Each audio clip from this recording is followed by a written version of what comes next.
নমস্কাৰ, মোৰ অন্য এটা ভিডিঅ'ৰ মাজলৈ আপোনালোকক স্বাগতম জনাইছোঁ। মাঘ বিহুৰ দিনা মেজি জ্বলোৱা হয়।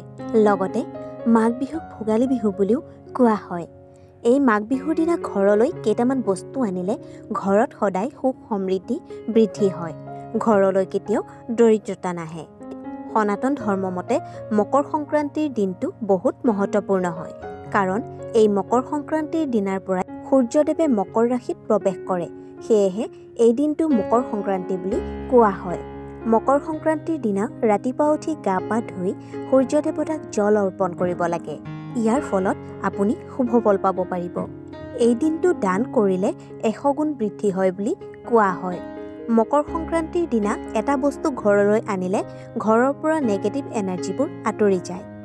ঘৰখনত চলি থকা সমস্যাবোৰ লাহে লাহে আঁতৰিব ধৰে। টকা পইচাৰ অভাৱ লাহে লাহে দূৰ হয়। লগতে বিবাহৰ সৈতে জড়িত সমস্যাবোৰো লাহে লাহে দূৰ হ'বলৈ ধৰে আৰু সকলো মনৰ ইচ্ছা পূৰণ হয়। কাম কাজত সফলতা পাব পাৰিব। যদি আগৰ পৰাই আপোনাৰ ঘৰত এই বস্তুটো আছে, তথাপিও কিন্তু মাঘ বিহুৰ দিনা এই বস্তুটো ঘৰলৈ আনিবলৈ নাপাহৰিব। কাৰণ মাঘ বিহুৰ দিনা এই বস্তুটো ঘৰলৈ আনিলে শুভ ফল পাব পাৰিব। মাঘ বিহুৰ দিনা ঘৰলৈ হালধীয়া কাপোৰ কিনি আনিব।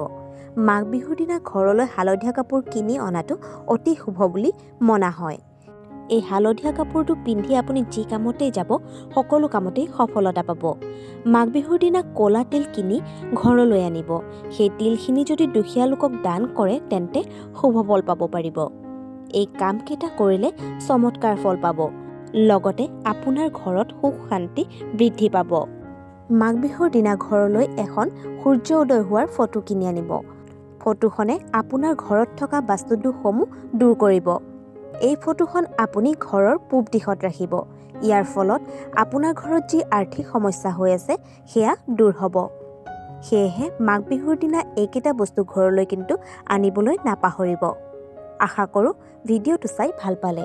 যদি ভিডিঅ'টো চাই ভাল পালে, তেন্তে লাইক, কমেণ্ট, শ্বেয়াৰ আৰু চেনেলটো ছাবস্ক্ৰাইব কৰিবলৈ কিন্তু নাপাহৰিব।